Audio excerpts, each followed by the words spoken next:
If you were alive in the 1950s and you picked up a film magazine, there's a good chance you would have seen a photo of Greta Thyssen in it. She was a Danish model and actress who was once deported from the U.S. for violating the terms of her visa. In this video, we'll take a look at her life and how she became a well-known actress in a foreign country, being crowned Miss Denmark and arriving in the United States.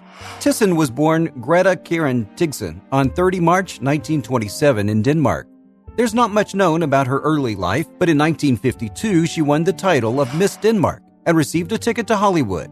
She was a huge fan of Marilyn Monroe and Jane Mansfield and aspired to be just like them. On October 5, 1953, she was asked to leave the U.S. because she violated her visitor's permit. Her permit had expired in March of 1953, and she performed in films and TV despite her permit not allowing her to do any work. It's unclear how this issue was resolved, but she continued working in films, so we can guess that it didn't prove to be much of a problem.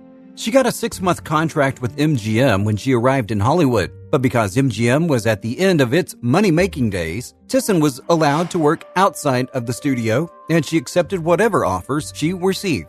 She also had to learn scripts in English, which was a bit difficult for her in the beginning. When she was asked about whether it was difficult for her to learn English scripts because of her foreign accent, she said that it had absolutely nothing to do with accents. The thing that was more important to her was memory. She said, "When I began to do summer stock, often people would say, 'You don't have an accent when you speak the lines.' It would go away many times. But of course, I've never gotten rid of it.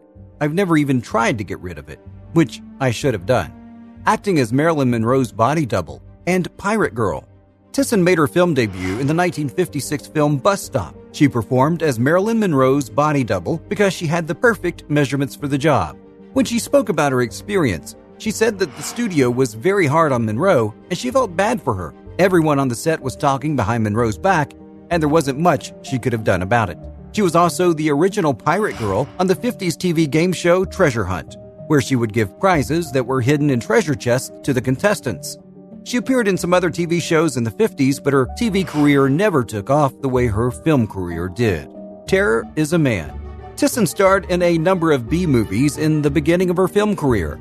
In the 1959 horror film Terror is a Man, which was a film adaptation of a novel by H.G. Wells, Thyssen starred as the wife of a lonely scientist who creates a half-man, half-panther creature. The film was shot in the Philippines, and during the screening, a warning bell was used to notify viewers when a scary scene would appear on the screen so the viewers could cover their eyes, and then a second bell would ring to signify the scene had ended.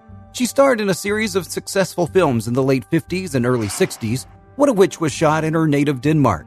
Like many other actresses from that period, Thyssen wasn't able to show her acting talents because film studios were mostly interested in her looks. Her daughter, Gunther, once spoke about this in an interview. She said she was always cagey about her acting career and its trajectory.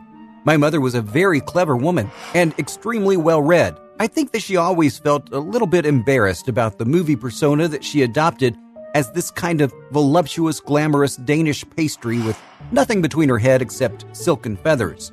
Her daughter believed that Thyssen could have easily become a lawyer or a doctor had she been born in a different era. The Three Stooges and dating Cary Grant. Some of her best performances were in the Three Stooges films. She appeared in 3 films alongside the Stooges. In the first film, she hits 2 of them with a baseball bat and knocks them out, and later gets a cake thrown in her face by them. In the second film, she tries to teach manners to the Three Stooges, but they all end up having a cream pie fight at a dinner party. In the third film, which was also her final appearance in a Stooges film, she helps the Stooges find a gig in a Mexican bull ring. Thyssen said in a 2020 interview that she never imagined people would love the films so much. She said, "I didn't quite understand that those kind of shorts would later be so admired and loved. I was just offered the job because the Stooges wanted to start again. There was a new producer, and it was a new time. I think the original ones, weren't they in their 30s? It was around this time that she started dating actor Cary Grant, who was experimenting with LSD at the time. The relationship ended when Thyssen's mother told Cosmopolitan magazine what it was like to date Cary Grant during an interview. She told the magazine that all Grant liked talking about was his LSD experience. Thyssen said, "My mother was very straight and narrow. She wasn't interested in any of the counterculture of the 60s. When Grant found out about the interview, He was furious that Thyssen's mother shared those details about his private life with the public. Retiring and becoming a painter, Thyssen married mining engineer Theodore Gunther in 1967 and gave birth to her only daughter, Genevieve Gunther, with Theodore in 1969. She appeared in her final film in 1967, a musical comedy called Cotton Pickin' Chicken Pickers, and then decided to retire, but she wasn't ready to just sit at home and do nothing for the rest of her life. She took up painting and became an artist in New York. She worked at the Art Students League and painted people in surrealist environments. She spent many years studying and learning how to paint humans and experimented with both realism and surrealism. A documentary called My Friend Greta is based on her friendship with the artist Leslie Fry, which lasted 18 years. Death. Thyssen died of pneumonia on 6 January 2018 in Manhattan. She was 90 at the time and is survived by her son-in-law and grandchild. She never managed to become as big as her idols Marilyn Monroe and Jane Mansfield, but she did make people laugh with her performance in the Three Stooges films, and she'll always be remembered for that. What's your favorite Greta Thyssen film? Let us know your opinion in the comments below, and make sure you hit the subscribe button.